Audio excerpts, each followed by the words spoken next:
Dieu ne fait rien au hasard. God always has a purpose.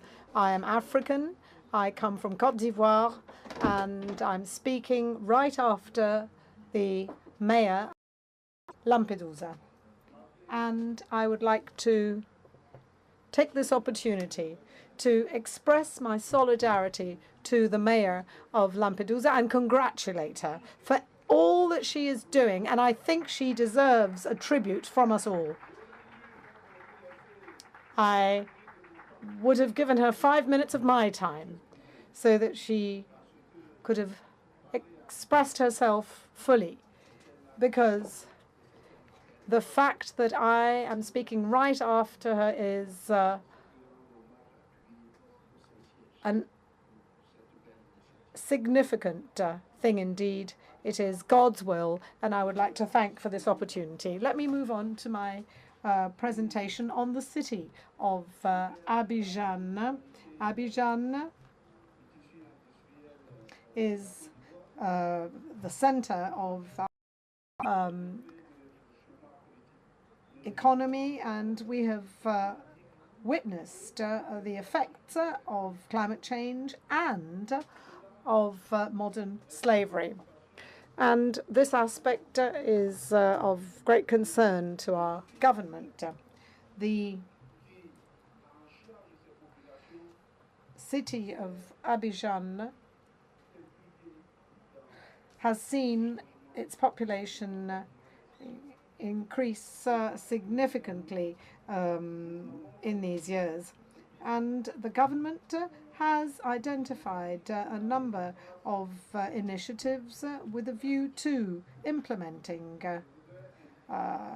measures to fight climate change. We have ratified most international conventions on the environment and on sustainable development, and the framework includes environmental law, law for the exploitation of water resources, mining, and forestry.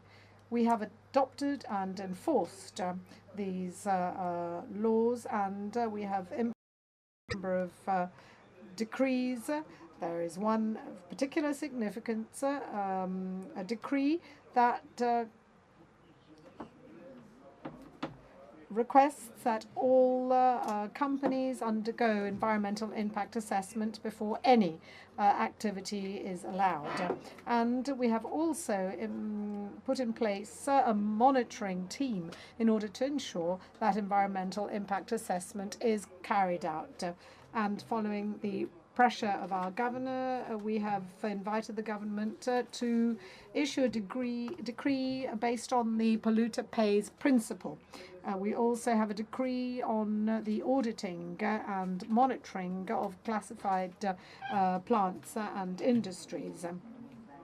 We have a number of measures that have been drafted together with the mayors of the area, and the aim is to ensure the very survival of our populations. So we have an early warning system based on weather forecasts. We also have implemented a project which is entitled Eco-Citizens of Tomorrow. It is an awareness-raising campaign on climate change in schools and universities, because we need change. We also have an energy conversion plan so as to replace traditional light bulbs with low consumption. So we also have adopted the principles of the fight against climate on the basis of the principle of compact cities to avoid excessive pressure on natural resources. We also promote public transit, mass transit systems. We also have a project to rehabilitate the district of Abidjan with planting initiatives. Trees will be planted along the main roads of the city of Abidjan. We also have turned our attention to our botanical garden, which is in need of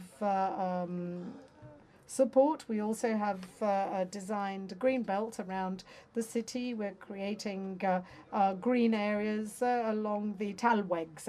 We also have focused on initiatives to limit the effect of greenhouse gases, and we want to also protect our environment against climate change with air monitoring and with adequate waste management policies. We also have implemented sustainable policy for the city in terms of liquid and solid waste management. We also have focused on the need to bring together all of our communities in our region and sub-region, because Africa needs to have a common approach when it comes to managing this phenomenon, climate change, that is. And we also want to ensure that there are adequate resources available to the communities in order to succeed in this struggle. Unfortunately, we know that funds are available, but unfortunately access to these funds is difficult and if not impossible. So we think it is essential for us to rethink our funding mechanism, because African countries do not produce greenhouse gases as such, but are affected by greenhouse gases.